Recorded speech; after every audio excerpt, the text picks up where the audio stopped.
Olá pessoal, seja muito bem-vindo ao canal Lendo Querendo e hoje então, tá certo? A gente vai conversar um pouquinho sobre três contos do Edgar Allan Poe. Essa minha ediçãozinha aqui da Dark Side Books, né, que eu ganhei da Mariana em 2018. Tem um vídeo aqui no canal em que eu abro um unboxing com outros livros, enfim, que eu recebi dela. Então assim, a minha voz está um pouco mudada naquele vídeo, então não assista, assista assim. Nessa ediçãozinha aqui da Dark Side, tá? Nós temos vários contos do Edgar Allan Poe. E o que acontece? Na maioria deles eu já li, então pra mim vai ser uma releitura. Eu decidi pegar esse livro pra ler porque eu não iria ler ele agora, eu só iria ler ele quando mais pra frente, digamos assim. Então eu só peguei esse livro pra ler agora porque eu estava com muita saudade dos contos do Edgar Allan Poe, né? Eu gosto muito do Edgar Allan Poe, eu gosto muito dos contos dele, né?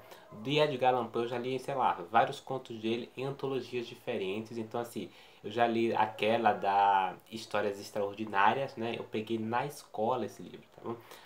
Para quem não sabe, aquele livro ali é o livro do Edgar Allan Poe, publicado na época mesmo, só que Histórias Extraordinárias, aqui no Brasil temos também várias traduções. Na tradução que eu li, foi a considerada, né, por muitos críticos como a melhor tradução do Edgar Allan Poe aqui no Brasil, que é a do José Paulo Paes, né? E aqui da Darkside Books temos esse livrinho aqui, que é o Medo Clássico. Tem também outro livro que eu não tenho, só tenho só o primeiro volume. Então aqui nesse primeiro volume temos assim os contos dele, só que divididos em seções, em partes, tá vendo? Então cada partezinha preta dessa daqui temos três contos do autor.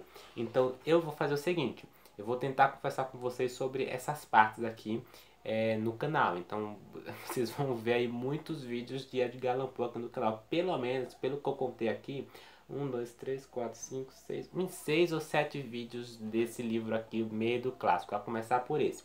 Então nessa primeira parte aqui, cada parte dessa reúne três contos. E nessa primeira parte se chama Espectro da Morte. Então aqui nós teremos três contos do Edgar Allan Poe, que é o Poço e o Pêndulo, que eu já li, sei lá, acho que eu já perdi as contas, acho que mais 4, 5 vezes, contando com essa. Eu já li esse conto várias vezes, gente.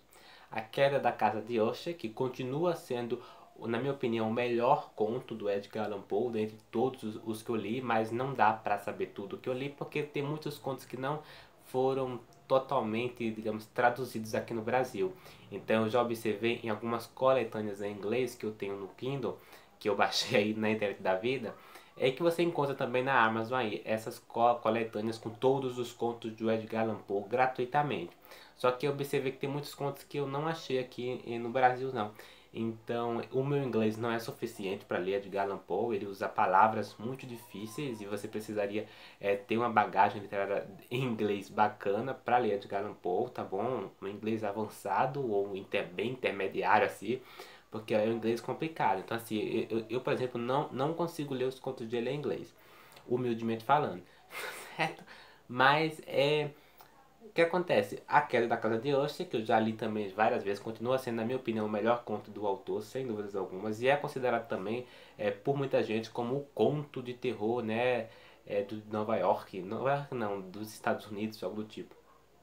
E tem outro conto também aqui, que é o Baile da Morte Vermelha. Esse conto aqui dele eu só li 2 vezes, essa foi a terceira vez, podemos dizer assim.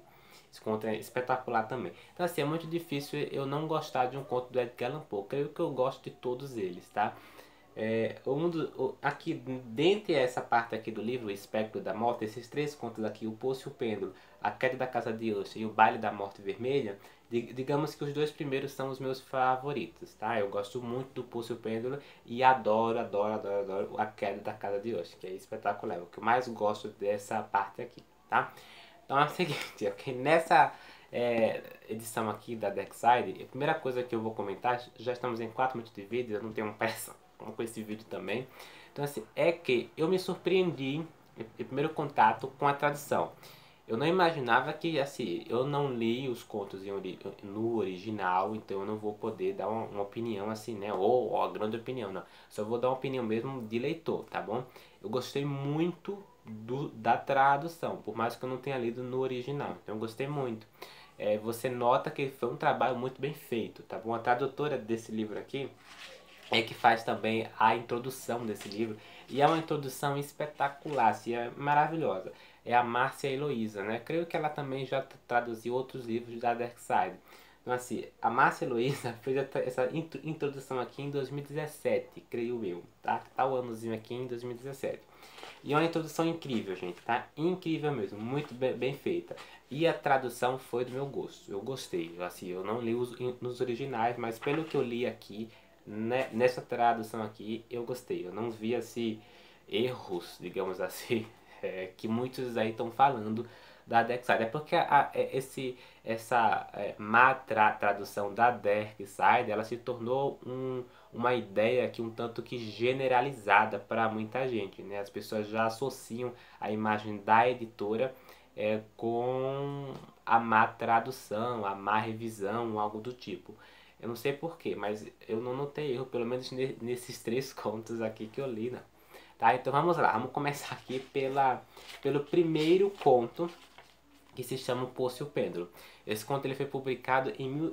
Eu tô com algumas anotações aqui, tá? Fazendo logo. Então eu vou olhar para baixo aqui algumas vezes. O Poço e o Pêndulo foi publicado em 1842. E assim, nessa história, essa é minha, sei lá, já perdi as contas de quantas vezes eu li essa história.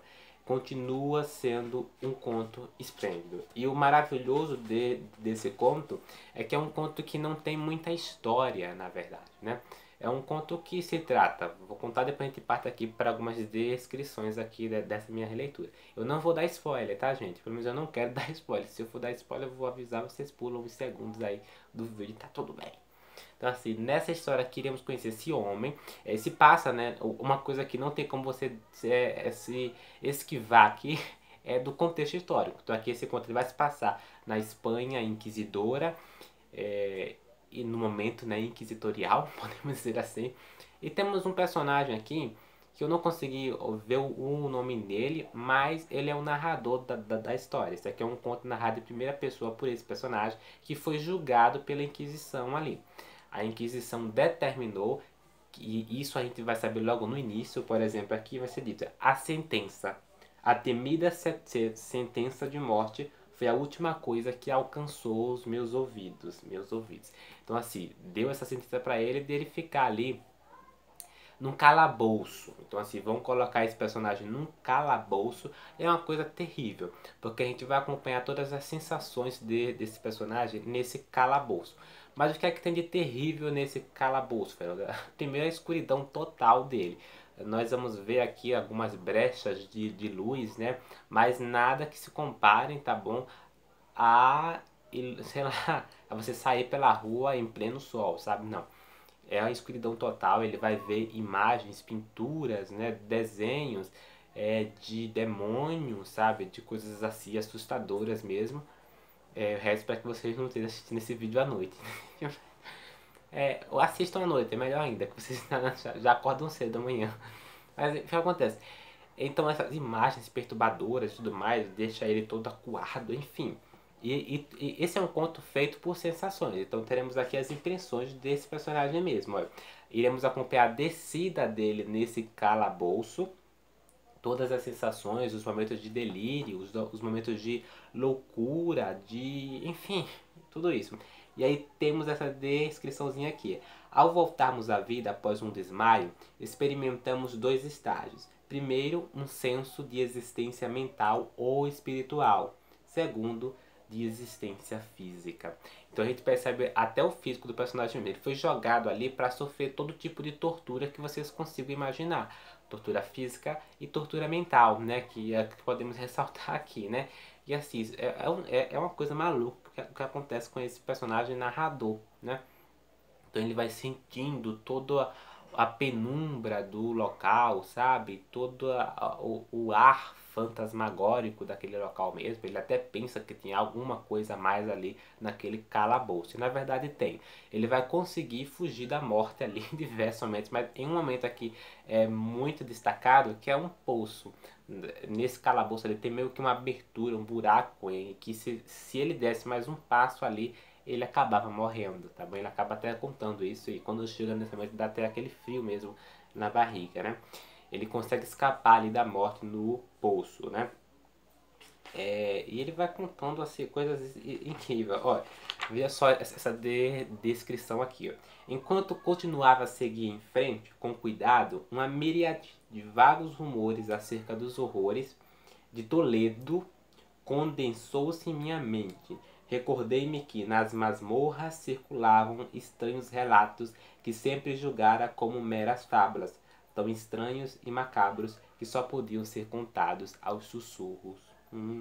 Teria acaso sido abandonado para morrer de inanição naquele mundo subterrâneo de trevas? Ou que destino, quiçá, ainda mais temível me aguardava? Não duvidava, conhecendo bem o caráter de meus juízes, de que o resultado era a morte, e uma morte mais amarga do que a costumeira. Ocupava-me imaginando como e quando ela se daria. Ora, essa a minha única distração.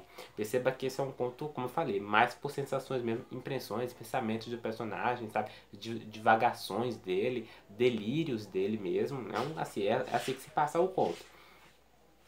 O que acontece? Qual é o ápice desse conto aqui? Eu não vou dar spoiler, não se preocupe. Chega um momento aqui em que ele vai acordar, dormir. Vão se passar dias e tudo mais, vão passar muito tempo ali. Inclusive ele perde a noção de tempo naquele local. Só para você ter ideia do que aquilo, enfim, causou nele mesmo. Então ele perde a sensação de tempo ali. Num desses dias, uma das coisas que o personagem ressalta é a questão da manipulação. Ele não sabe se estão colocando alguma droga, algum remédio naquela comida dele que faz com que ele durma muito. Até como uma forma de ele não saber onde está ou de ele se perder ali.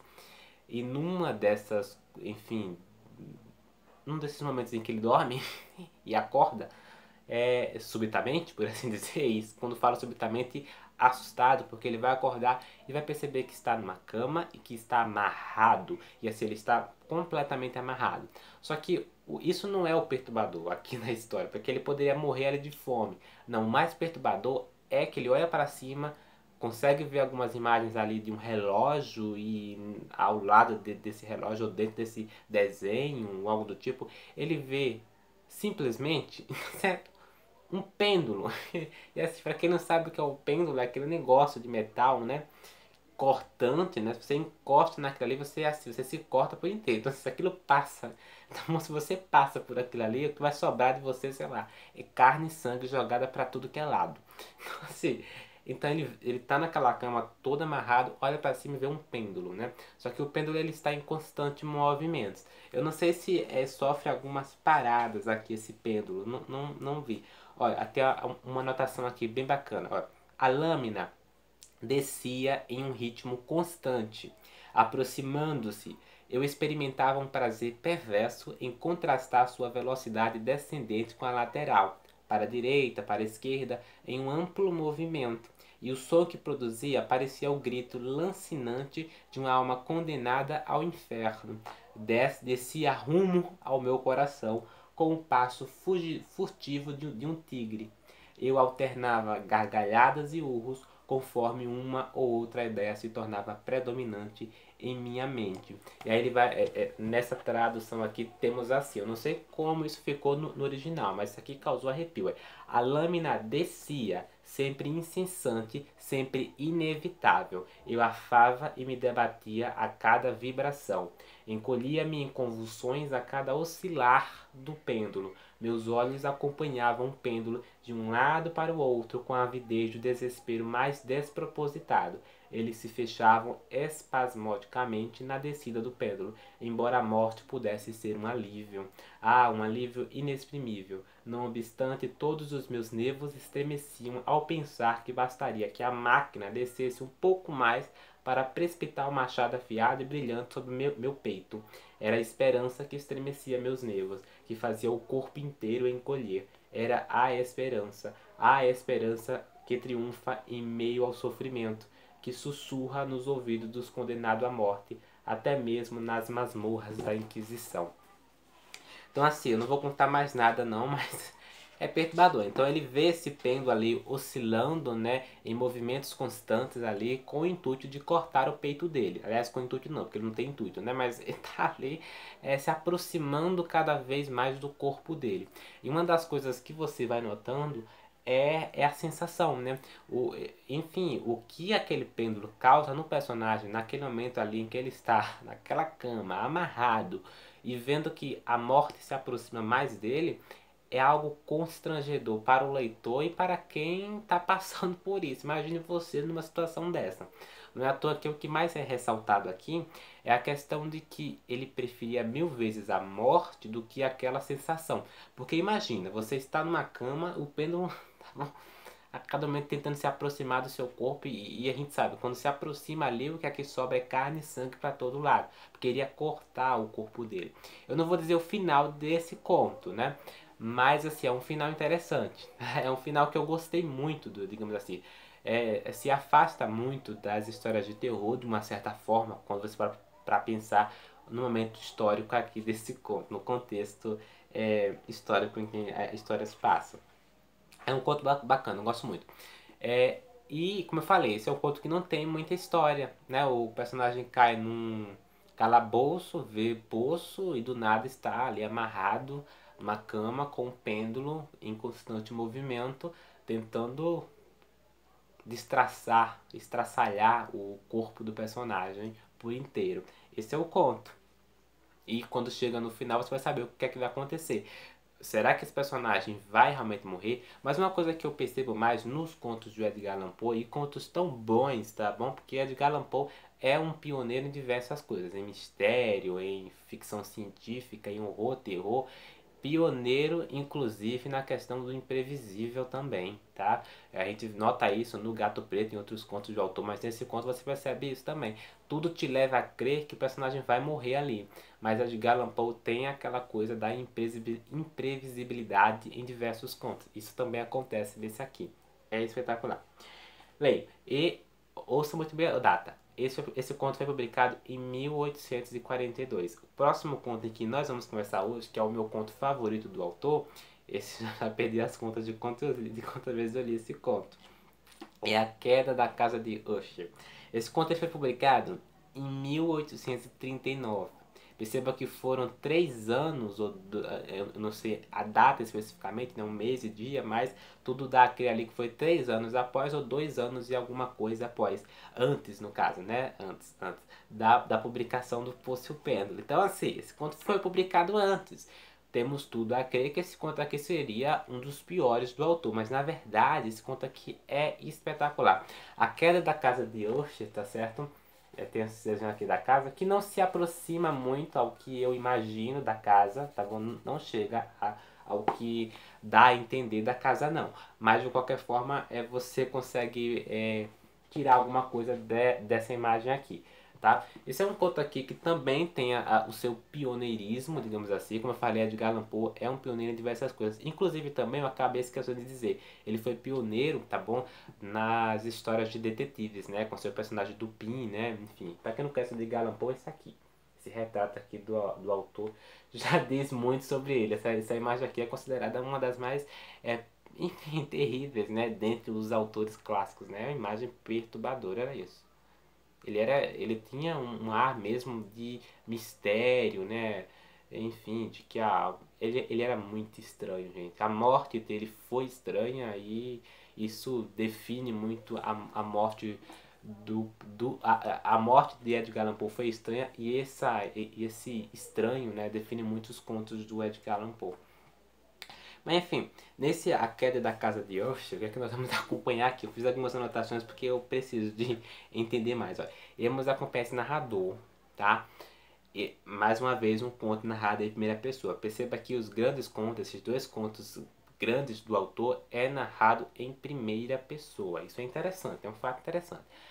Nesse conto, temos acompanhar esse narrador que recebe uma carta. Nessa carta ali, diz ali o seguinte, para ele rever, né, fazer uma viagem, digamos que até às pressas, né, visitar esse seu grande amigo. Na verdade, grande amigo por parte de quem manda a carta. Porque, na verdade, esses dois personagens não tiveram grandes encontros assim durante a vida. Eles não se veem há muito tempo. Mas, de qualquer forma, o enfermo que manda essa carta para ele se encontra em um estado débil, se encontra em um estado decadente, e ele precisa da ajuda do amigo ali para tentar confortar ele, né? Ficar nos últimos dias dele. Então o personagem diz, poxa, preciso ir. Então ele vai fazer essa viagem ali para esse lugar estranho e para essa casa estranha, né? Enfim, a gente vai acompanhar as descrições aqui, ó, que eu vou ler daqui a pouco, tá? Mas essa viagem dele é uma viagem estranha e quando ele se vê de encontro com essa casa, a gente percebe que tem alguma coisa de errado ali. Na verdade, tem muita coisa de errado ali. Ó, veja só essa descrição aqui, tá? Vou ler. Contemplei o panorama que tinha diante de mim. A casa em si e a paisagem simples ao seu redor, suas paredes soturnas, suas janelas com vãos que pareciam olhos, seus juncos esparsos, seus esbranquiçados troncos de árvores anêmicas, com o espírito conturbado, com uma sensação que não posso comparar a nenhuma outra senão ao despertar que interrompe um sonho de ópio, o amargo regresso à vida cotidiana, o medonho cair do céu. Fui tomado por um frio na alma, uma vertigem, uma náusea profunda, um desânimo mental irredimível que nenhum estímulo da imaginação poderia extinguir ao sublime. Então, assim, a casa transmite tudo isso nele. A gente percebe que a casa é um pouco velha, né? É quase uma mansão mesmo, né? Mas, enfim, uma casa.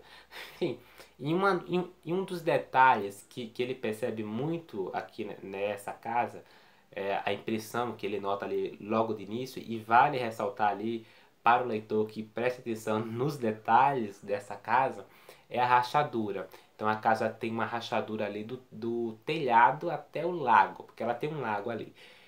E essa rachadura é uma rachadura estranha, né? E você vai notar também o porquê dessa rachadura aqui numa segunda, numa terceira leitura desse conto. Tem uma coisa aqui psíquica, psicológica envolvendo essa casa aqui. É bem interessante você prestar atenção. Mas enfim, o que acontece, tá certo? Essa casa também tem gás, sabe? Aqueles gases brancos, né? Que estranhos que você vê geralmente em filmes de terror, em cidadezinhas pequenas, tá bom? Essa casa também tem isso. Então o personagem ali entra na casa e ele se depara com o Roderick Rusher, né? O que acontece? O Roderick Rusher ele sofre de algumas doenças ali. Então ele sofre, por exemplo, de hipocondria. Ele é o hipocondríaco, tá? Para quem não sabe o que é hipocondríaca, é o estado em que um ser humano, né, uma pessoa, ela sofre de excessiva preocupação com a saúde, né? Preocupação excessiva com a saúde. No caso do Roderick Rush, a preocupação da morte, né? Ele não sabe exatamente o que ele tem, sabe? Ele sofre de alguma doença decadente que a cada dia nota-se pelo próprio corpo dele também, né? Enfim, pela imagem dele mesmo. Então ele sofre de hipocondria e ele sofre também de ansiedade, né? Enfim, ele sofre de várias doenças, né? Mais um enfermo, né? Digamos assim. Então ele sofre dessas doenças aí, triste. Ele também sofre de, eu diria até de medo, né? Notamos muito certo medo do personagem. Inclusive, um dos primeiros atos, né, do conto é o medo, né? Porque aqui ele faz, ele manda uma carta lá pro seu amigo que se não fala há muito tempo para vir vê-lo, né? Então assim, né? Percebemos aqui uma certa, enfim, um certo medo. Você viu o que eu anotei mais aqui? Ah, ele também sofre de hiperestesia, né? Que é a hiperestesia é a hipersensibilidade à luz e a algo do tipo, festes de luz, né? Creio eu que seja aquelas pessoas que não conseguem sair da casa, né? E, enfim, por causa da luz e tudo mais. Então ele tá muito doente, resumindo. E, tá certo, ele também tem uma irmã, Madeline, enfim. Essa irmã também se encontra enferma. Meu Deus do céu, quantas pessoas enfermas aqui, né? Então esses dois irmãos ali se encontram enfermas. Só que Madeline, percebemos que ela está mais próxima da morte, digamos assim. Ao ponto de que quando os personagens começam a olhar aquela casa, ele olha as pinturas daquela casa, ele nota as pinturas estranhas, né? As figuras demoníacas também, enfim, é uma casa muito estranha, uma casa velha, uma casa estranha. E ele nota também barulhos vindos de algum canto, sabe? Aquele retrato de casas assombrosas que a gente vê até hoje nas histórias de terror, horror e nas séries, filmes e tudo mais, né? Elementos dessa história e dessas histórias aqui usam-se até hoje, impressionante, né, gente? Mas, então ele nota tudo isso. Então o que acontece? Percebemos aqui aos poucos que à medida que os dias vão se passando, o personagem vai se deteriorando cada vez mais, o Roderick Rush. Até o momento em que a sua irmã também, que está se deteriorando, está muito doente, vai ficar enferma e vai acabar morrendo. Quando ela morre, o Roderick Rush ali decide, né, chama ali o amigo dele, né, que veio de encontro para ele, que é o narrador dessa história, e pede para que enterre não, né, porque ele não quer enterrar ela agora não, pelo menos, enfim, fora da casa. Ele quer deixar ali num fundo ali, num porão, né, em um túmulo ali, né. Então acaba levando essa irmã dele ali para algum canto ali da casa, bem baixo da casa, e deixa ela ali, entendeu? Já está morta. Só lembrando, gente, que ela sofre daquele estadozinho que também é muito comum nos contos de Edgar Allan Poe. Ele usa muito essa doença ali nos seus outros personagens, que é o estado de catalepsia. Se trata a catalepsia. Essa personagem aqui, a Madeleine, ela é cataléptica, ou seja, essa doença é aquela doença onde do nada as funções param, né? O seu corpo para e você fica intacto, você fica parado e imóvel, né? Você não consegue se mover, você está consciente, né? Você sabe do que é que está passando ao seu redor, mas você está ali intacto, imóvel, né? Não consegue se mover. Então a Madeline sofre disso. Então colocam ela lá no fundo e um dos detalhes que o personagem nota aqui, tá bom? O amigo do Roderick Rush é as bochechas da personagem, que está rosa, né? Está rosada, né? Isso é interessante. Bom, deixa eu ver se eu encontro outras descrições aqui. Olha, a doença de Lady Madeleine há muito intrigava os médicos. Apatia tenaz, definhamento gradual e uma espécie de catatonia que se manifestava em episódios frequentes, ainda que breves, compunham um estranho diagnóstico. Eu tô chorando por causa do Fresh, tá ligado? Então enterro ela ali, do nada, tá certo? Lembrando, alguma coisa de errado vai acontecer. A gente já nota isso, né? Você enterra uma pessoa, coloca a pessoa ali, sei lá, no porão ou algum canto ali da casa no fundo, que só vai enterrar depois, né? Essa é a decisão do personagem. Então alguma coisa de errado vai acontecer, tá bom? E vai acontecer feio. E aí eu não vou dizer mais nada. O que eu posso dizer aqui, que eu acho que não vai ser spoiler, tá bom? Mas caso você não queira saber mais alguns detalhes aqui, não vai ser spoiler, não, porque tem muita coisa aqui pra contar. Caso vocês não tenham lido o conto. E você poderia ter várias anotações, né? Mas não vou usá-las, essas aqui. É que, tá certo, a Madeleine está ali enterrada e tudo mais, só que vai acontecer um momento de chuva constante, né? De raios, trovões, né? Tempestade mesmo, né? E os personagens eles vão se encontrar em um momento ali oportuno, e vão dormir juntos, digamos assim, né? E dormir juntos quando eu falo, é, o amigo dele vai ser guia dele, guia não, tanto que um parceiro para ele ali, para não deixar com que ele fique com muito medo, porque como eu falei, ele tem muito medo. Roderick Rush sofre de muito medo também, um medo constante de que alguma coisa aconteça com ele, a morte, né? Já que ele está enfermo, decadente e tudo mais.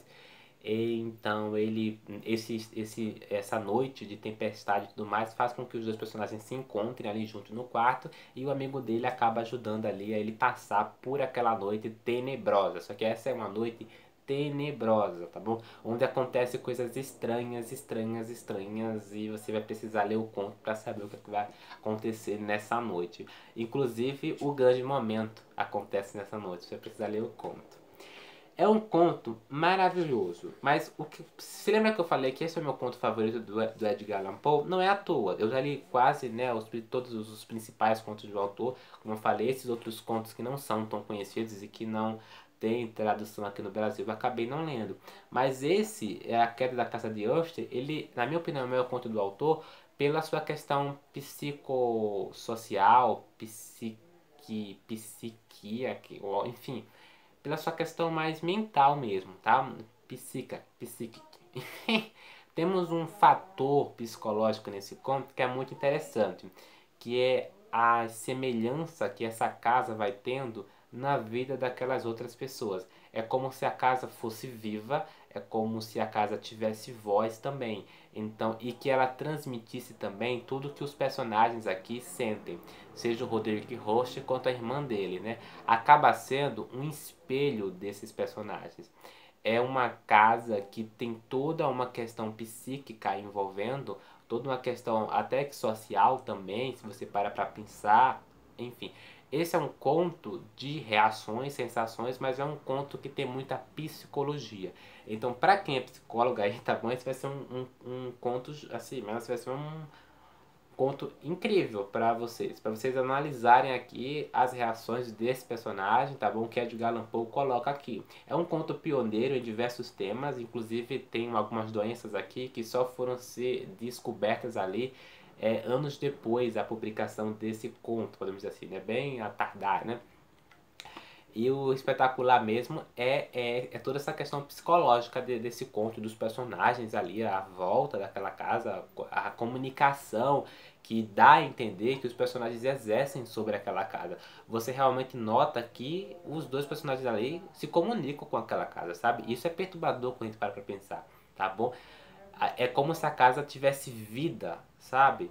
E quem alimenta essa vida? Eu acho que essa foi a minha grande pergunta aqui na história, porque eu fiquei em dúvida se os personagens alimentam, os personagens sabem daquela casa, ou assombrosa e tudo mais, ou porque a gente sabe que eles já foram jovens, né? Isso, à medida que a gente vai envelhecendo, a gente sofre de algumas coisas ali, né? A gente vai entrando também em uma certa decadência. Eu achei isso, enfim, dê uma analisada nesse conto aí. Tem algumas críticas também acerca dele. Tem muitos críticos que consideram essa a grande obra-prima do Edgar Allan Poe. Também considero esse o conto, enfim, o melhor conto do Edgar Allan Poe. Apesar do Pulso e o Pêndulo ser incrível, mas é um conto que se foca muito nas sensações apenas, né? Outro conto aqui que nós vamos começar, e o último, que já estamos em meia hora depois, eu tô com medo aqui de não dar tempo, que é o Baile da Morte Rubra. Eu gostei dessa imagenzinha aqui, tá? O Baile da Morte Rubra, o Baile da Morte Vermelha, eu lembro que eu também encontrei uma tradução desse conto bem parecida, que é a Máscara da Morte Vermelha, algo do tipo, né? Enfim, então assim, esse é um conto que tem várias traduções aí. O Baile da Morte Vermelha, tá certo? Foi publicado em 1942, no mesmo ano do Pulso e o Pêndulo, né? Pulso e o Pêndulo. E aqui nós vamos acompanhar a história desse país que sofre de uma epidemia. E essa epidemia, tá certo? É a morte vermelha. O que acontece? Já morreram vários habitantes, várias pessoas já morreram.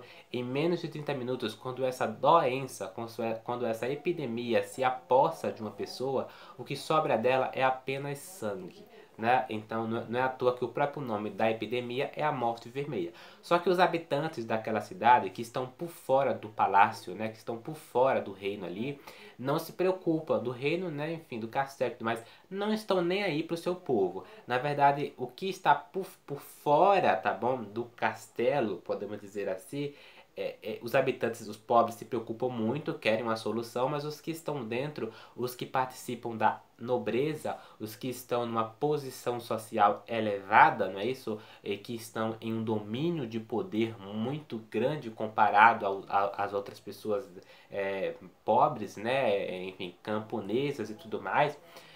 Essas pessoas elas estão mais preocupadas que, né, os grandes, os poderosos, né? E temos aqui um príncipe na história. Que assim, eu anotei o nome dele, é o Príncipe Próspero. Olha que nome engraçado, né? Próspero. Príncipe Próspero. Não é isso que acontece aqui na história. A prosperidade não é dessa forma. Assim. Então, o Príncipe Próspero, ele vai dar um baile ali. A intenção é dar um baile ali, muito grande, que vai reunir várias pessoas. Eu creio que é mais de, sei lá, 2.000. Dão aqui a quantidade, tá? Mas não lembro. Ele vai dar esse baile, ele vai chamar todas essas pessoas. Esse baile ele vai ser dividido em sessões, né? Uma das coisas mais incríveis desse conto e que Edgar Allan Poe coloca aqui é o ambiente, as cores. Edgar Allan Poe manipula aqui muito bem nesse conto o significado, os símbolos mesmo, né? Bom? Os sentidos dessas cores aqui na história. A começar pelo nome da epidemia que se chama Morte Vermelha, tá bom? Não é à toa, por causa do sangue. Então, assim, esse baile vai reunir várias pessoas. E essas pessoas vão vir toda em traje, sabe? Mascaradas, com máscaras. Sempre transmitindo uma ambiguidade entre um ar penumbro e nem tanto penumbro. Uma coisa assustadora e nem tanto assustadora. Uma coisa de horror e nem tanto assim. Então, há toda essa coisa gótica, podemos dizer assim, nesse baile. Só que o que eles não esperavam nesse baile era um visitante. E uma dessas pessoas que vão para esse baile, tá bom? Esse visitante ali, inesperado desse baile, vai vir em um traje assustador. É a descrição aqui, eu até anotei, tá? Para causar uma reação aí mais, né? Olha aqui, a descrição desse personagem inesperado aqui nesse baile. De fato, todos os presentes pareciam sentir que não havia nem na fantasia, nem no comportamento do estranho graça ou bom senso. A figura era alta e esquelética, trajando da cabeça aos pés as vestes da morte. A máscara que cobria o seu rosto fora criada para imitar com tamanho apuro a feição de um cadáver enrijecido, que nem mesmo um exame minucioso a reconheceria como falsa. E, no entanto, tudo isso poderia ter sido suportado, quiçá até admirado, pelos desvairados foliões ao seu redor. Contudo, o mascarado tinha ido longe demais, reproduzindo justamente a figura da Morte Vermelha. Seu traje estava coberto de sangue e sua testa ampla, bem como todo o rosto, estavam salpicados com um horror escarlate. Então a figura desse visitante inesperado é a Morte Vermelha. Então ele aparece em trajes da Morte Vermelha. E isso causa um certo medo nas pessoas. As pessoas se preocupam com aquele visitante, elas não conseguem nem se encostar, ao contrário, elas se afastam dele. O príncipe Próspero, apesar de toda o seu domínio, de todo o seu poder, ele no fundo sente medo e se vê em uma situação inesperada também. Porque ele confronta o visitante inesperado, mas o visitante inesperado também confronta o príncipe Próspero. E aí que está o grande enredo dessa história. O que, é que vai acontecer no final das contas aqui, né? Porque aos dois se confrontarem, as pessoas não se metem naquilo porque elas têm medo. E eu diria até que os guardas também, né? E aí você vai precisar ver o que, que vai acontecer com esse príncipe, com essas pessoas também. E assim, esse é um conto que no fundo você fica completamente assim, pasmado mesmo com as descrições finais do conto, tá bom? Principalmente o último parágrafo dele que eu não vou ler para não dar spoiler.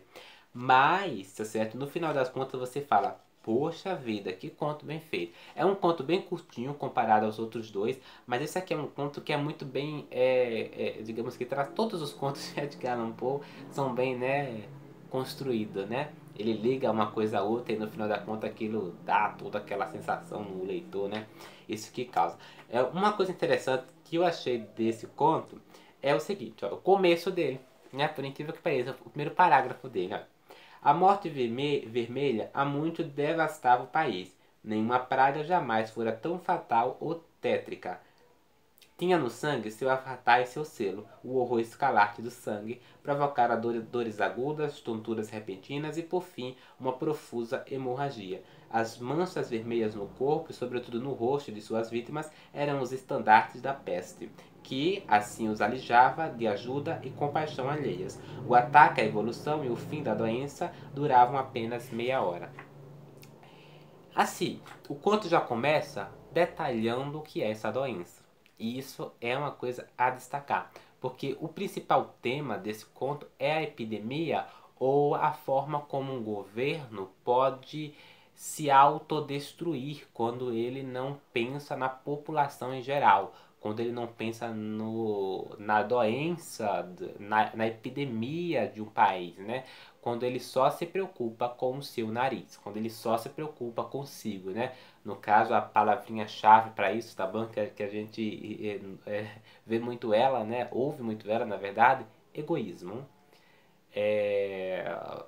imoralidade também, antiético também, o que o príncipe faz, tá bom? Ele zomba dessa doença e ele é sarcástico e irônico com ela ao ele não se preocupar ao fazer essa festa, ao fazer esse baile, na verdade. É onde ele convida trocentos convidados, onde cada um deles corre o risco de serem mortos, tá? Então, assim, é uma coisa de despreocupação com a população, considerando em questão, né, que é um rei, um príncipe, na verdade, né, que exerce uma função importante na sociedade, uma função política, social muito importante, e ele tem aí essa sua atitude equivocada, digamos assim, imatura e que vai levar aqui a coisas que eu não vou contar, porque vocês vão precisar ler o conto. Eu não vou dar spoiler. É isso aí. Esse é um conto que eu queria comentar tudo com vocês, mas leia. Deixa eu ler de novo. O Baile da Morte Vermelha, tá? Eu sempre esqueço tudo desse conto. Conto muito bacana. E assim, não sei se vocês perceberam, né? Mas Edgar Allan Poe é um daqueles autores que não recheiam, né, os seus contos com histórias, enfim, com histórias e sobre história dentro de histórias. Não, ele é um autor que foca mais mesmo nas sensações, né? A gente sabe, o final é inesperado, como eu falei em diversos momentos em alguns de seus contos, outros são esperados, mas ainda assim ele sempre surpreende a gente com o seu tom, né? Um grande intelectual, um grande crítico literário do seu tempo, por assim dizer, também. Eu acho que por ele ter essa experiência muito forte na crítica, ele sabia o que causar nos leitores mesmo, tá bom? Apesar dos seus contos serem muito criticados por muitos autores da sua época, pelas suas críticas ali negativas envolvendo outros escritores do seu tempo, mas ainda assim, vejam só vocês, ele era sincero, ele era um autor sincero, tá, gente? Ele era um crítico sincero, né? Enfim, e ele também tinha a sua, até hoje, né? Ele tem a sua identidade nos seus contos, tá bom? Eu, na minha opinião, sinceramente falando, eu nunca li nada que chegasse aos pés em quesito de contos ao Edgar Allan Poe, tá? Ele é realmente espetacular. Em questão de contos de horror, terror, mistério, olha que eu já li assim, vários escritores, H.P. Lovecraft também, sabe? Com certeza já li outros de terror, o próprio Tal Hoffman também, enfim, o Arthur Conan Doyle, né? Mas nenhum deles se aproxima do que foi Edgar Allan Poe, né? E se nenhum desses escritores se aproxima de Edgar Allan Poe, quem dirá os contemporâneos, né? E quando eu falo os contemporâneos, eu me refiro aí ao Stephen King, né? Que é um autor que eu gosto muito, mas que não chega ao nível de Edgar Allan Poe, não. Tá bom? Claro, tô fazendo uma comparação e de liberdade de expressão aqui, falando a minha opinião de leitor, tá? Enfim, é isso. Eu já li ali também contos de Stephen King. Nessa introdução aqui, eu esqueci de falar pra vocês que também tem uma introdução que é feita por Márcia Heloísa em 2017. E temos também, tá certo, um texto crítico escrito pelo Baudelaire, né? O Charles Baudelaire. Esse texto aqui crítico ele foi escrito ali, publicado na verdade, né? Em 1852, olha que interessante, né? Os contos ali do Edgar Allan Poe se passam ali no final de 30, né? Na década de 40, né? O Pulso Pen e tudo mais. E esse texto aqui em 52. Ele se chama O Homem e a Obra, tá vendo? É um texto que eu gostei muito, mas confesso para você que não é um dos melhores textos críticos do Charles Baudelaire. Sinceramente falando, eu já li ali o texto dele no Madame Bovary, né? E é incrível o texto dele aqui. Ele realmente manjava também de crítica literária e sabia fazer uns textos muito bons. Mas esse texto aqui eu não gostei tanto assim quanto eu queria gostar. Eu vi ali o nome do Charles Baudelaire em textos críticos e falei, poxa, vou adorar isso aqui. Quando eu fui ler ali, notei que faltou mais, sabe? Aquele texto que ele finaliza de uma forma... Você nota que ele tinha uma certa inspiração, ele gostava muito do Edgar Allan Poe. Mas faltou mais, tá? Faltou alguma coisinha a mais. No texto lá da Maria Heloísa, né? Tá ficando 44, mas enfim. Da Márcia Heloísa, eu anotei um trechinho bacana. A morte, a certeza mais incerta de todas, paira, ronda e viola os espaços precariamente impermeáveis desses contos. Nos 3 primeiros contos que eu resenhei aqui pra vocês, né? Conversei com vocês. é agente de tortura, mascarado indesejado e, por fim, materializa-se na essência sobrenatural de uma casa que adoece junto com seus proprietários, uma casa que morre com eles, tá? Se lembra daquela coisa de que a casa é viva, né? É bem isso, tá? E é isso, foram essas anotações ali que eu anotei. Esse também é um conto que esse texto da Marcela termina de uma forma maravilhosa. Eu até anotei, eu queria decorar isso aqui para usar em uma aula de Edgar Allan Poe futuramente quando eu ser professor, porque é maravilhoso esse final aqui da Márcia Heloísa. Tá? E é isso, estamos em 44 minutos, eu geralmente finalizo meus vídeos em 46 minutos, né? Eu tinha várias outras coisas para conversar dos contos, mas eu falei, poxa, eu não vou fazer vídeos de spoilers, né, desses contos, porque eu quero que vocês leiam, caso não leiam Edgar Allan Poe, e tenham a mesma sensação que eu nas primeiras leituras que eu tive, tá bom? Eu sempre lia ali os contos dele e ficava apavorado quando eu era jovenzinho. Eu li esses contos aqui, sei lá, aos 13, né, aos 14 anos, tá? Enfim, é espetacular, tá? A próxima parte desse livro que iremos conversar é o Narradores Homicidas. Então espero vocês lá, tá? Reúne 3 contos também, bem curtos comparado aos outros, vai ser bacana, ó. E contos que eu quero muito reler também, do Edgar Allan Poe, que eu já li e quero reler. Gostou desse vídeo? Não esquece de apoiar o canal, por favor, tá certo? Entre na plataforma lá do site Apoia-se e apoie o canal com a quantia ali, enfim, 10, 15, 20 reais, fique à vontade. Isso ajuda muito o canal, tá certo? Isso banca o Lendo Querendo de uma certa forma, tá? E comenta aí embaixo, dê o seu joinha, compartilha e nos vemos no próximo vídeo aqui no canal. Já estamos com 46 minutos de vídeo, incrível, né? Era pra esse vídeo ficar mais longo, mas tudo bem. Nos vemos no próximo vídeo aqui do canal.